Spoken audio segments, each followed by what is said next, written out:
Des clés pour vivre avec Nathalie Cardon. Bonjour, frère Sylvain de Toc. Bonjour Nathalie. Je rappelle que vous êtes dominicain et puis auteur de ce petit livre paru aux éditions du Cerf, La gloire des bons à rien. Si on vous suit depuis le début de la semaine, frère Sylvain, nous sommes tous des bons à rien. Ah bien félicitations. C'est la bonne Je vois que nouvelle. vous avez bien compris la leçon, mais qui est plutôt qu'une leçon, une bonne nouvelle. C'est la bonne nouvelle du jour et de la semaine que vous nous annoncez. La bonne nouvelle constante de l'Évangile, nous sommes sans cesse relevés, sans cesse attirés dans l'amitié du Christ, dans l'amitié de Dieu. Vous parlez d'amitié, vous parlez aussi de relèvement.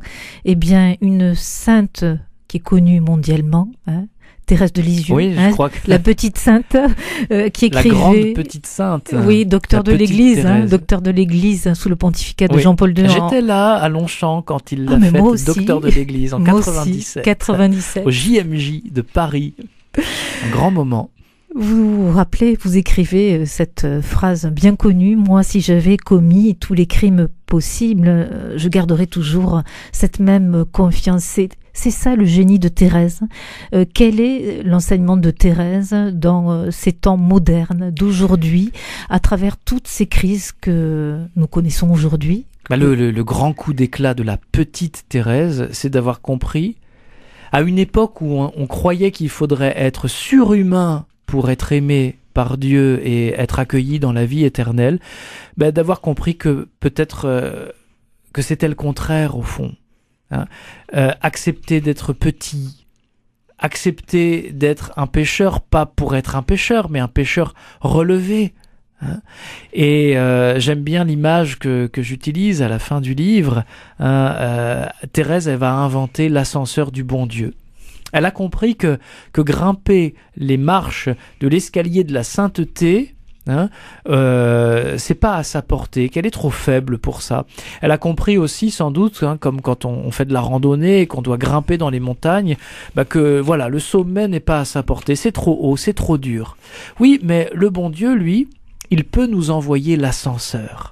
Alors c'est pas banal parce que Thérèse, elle a vécu à l'époque où dans les grandes maisons bourgeoises, comme celle qu'elle a pu voir sans doute à Lisieux, les gens les plus fortunés s'offrent cette nouvelle invention géniale qu'on ne connaissait pas jusqu'alors qui s'appelle l'ascenseur.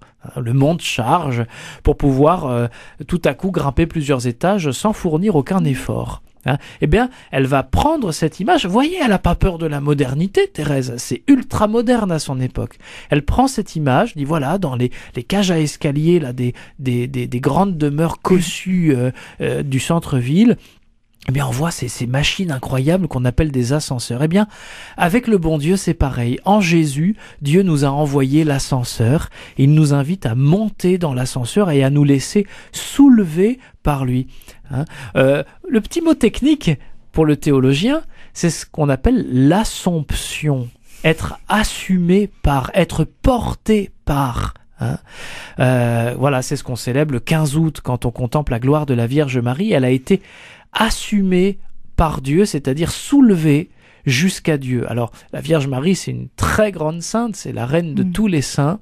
Elle est sans péché, mais Thérèse a compris que nous aussi, les pécheurs que nous sommes, des grands pécheurs ou des petits pécheurs, peu importe, mais nous sommes tous appelés à monter dans l'ascenseur et à nous laisser soulever pour être pris dans les bras de Dieu, être cajolés, être consolés comme des petits-enfants dans les bras de Dieu. Elle qui s'est faite victime à l'amour miséricordieux. C'est pas rien.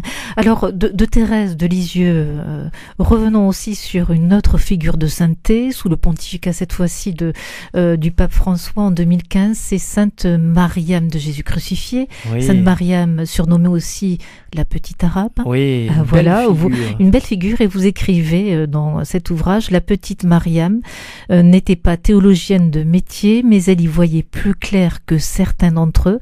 Elle avait compris que même ce qui pourrit secrètement au fond de nos cœurs peut devenir un fertiliseur puissant si du moins nous acceptons humblement que la grâce de Dieu agit sur ce terrain-là. Elle aussi, tout comme Thérèse, c'est un génie. la petite Mariam. Vraiment les coups d'éclat de la grâce dans les cœurs et les intelligences de ces petits qui passent pour des bons à rien aux yeux du monde et à travers lesquels Dieu fait éclater sa gloire. Parce que le fertiliseur dont on parle dans ce passage, c'est une vision qu'elle avait eue. Elle voyait les saints du ciel et elle disait ils sont comme de grands et beaux arbres, tous plus beaux, plus grands les uns que les autres, et elle disait mais les plus grands, les plus beaux parmi eux, ce ne sont pas ceux qui n'ont jamais péché, ce sont plutôt ceux qui ont été capables d'utiliser leur misère comme un engrais. On peut penser, vous voyez, les arbres, ils produisent sans cesse des détritus, des feuilles mortes, du bois mort, ça tombe sur le sol au pied des arbres, et par une opération étonnante, cette pourriture devient un engrais. Et cet arbre va pouvoir même utiliser ses propres déchets, ses propres détritus comme un engrais. C'est un auteur de l'époque de Mariam et puis de la petite Thérèse aussi. L'art d'utiliser ses fautes. C'est le titre d'un livre de spiritualité fameux dans cette deuxième moitié du 19e siècle. Voilà pourquoi, parce que si on est humble, on découvre que même nos péchés, etiam peccata, même les péchés, comme on dit chez les moralistes, les théologiens spécialisés dans la théologie morale, même nos péchés peuvent devenir un lieu de rencontre avec Dieu, de croissance, à condition bien sûr qu'on ait l'humilité de se reconnaître pécheur et de crier vers Jésus notre besoin de salut, notre besoin d'être sauvé.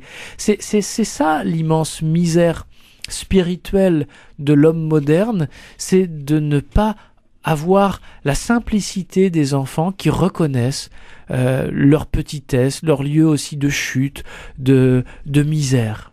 Eh bien, je trouve que cette image de Mariam, elle est géniale parce qu'elle nous permet de bien comprendre cette opération étonnante de la grâce en nous qui peut même tirer parti de nos fautes. Alors vous parlez de la grâce en nous, la grâce aussi dans le cœur de ces figures que vous venez de nommer, aussi bien Mariam que Thérèse de Lisieux, des figures au fond qui transpirent de cette humilité de Dieu, cette humilité qui descend dans le cœur de ces femmes. On parle de femmes, on parle de carmélites qui se sont laissés modeler au fond, qui se sont laissés approcher par les mains de Dieu, se sont laissés prendre.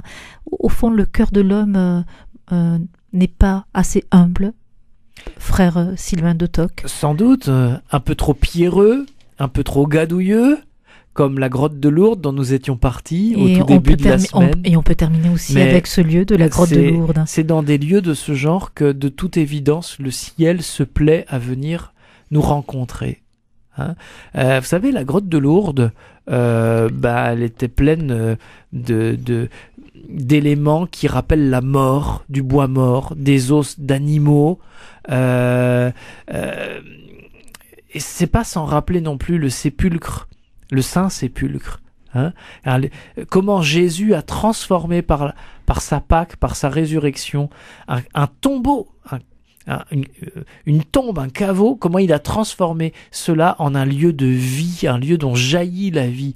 Comme Marie, à Lourdes, a transformé la tutte au cochon en un lieu dont jaillit de la vie, de la consolation, un lieu qui est signe de grâce pour des millions et des millions de personnes depuis plus de 150 ans. Vous parlez de consolation, de grâce aussi, de conversion. Et des conversions, bien sûr. Voilà, mais c'est ça la gloire des bons à rien. La gloire des bons à rien, c'est pas la gloire d'être nul, on s'est bien compris. C'est par un jeu de mots, avec une petite distance ironique. Vous auriez pu écrire la gloire des bons à rien pour les nuls. Alors, on y avait pensé, oui, mais le titre est confisqué par une célèbre collection, donc c'est pas évident au point de vue éditorial. Mais c'est ça, bien sûr, l'idée c'était aussi la mission pour les nuls, la sainteté pour les nuls, parce que notre point de départ, souvent, c'est celui-là, Hein. Mais si nous considérons la vie de toutes ces grandes figures bibliques de l'Ancien Testament, du Nouveau Testament, de l'histoire de l'Église, tous ces grands saints jusqu'à nous aujourd'hui, eh bien nous découvrons combien Dieu est capable de faire des bons à rien que nous sommes, ses amis qui partageront sa gloire pour l'éternité. Au fond, vous nous avez annoncé une bonne nouvelle. J'espère. J'espère aussi pour ceux et celles qui vous ont suivi depuis le début de la semaine.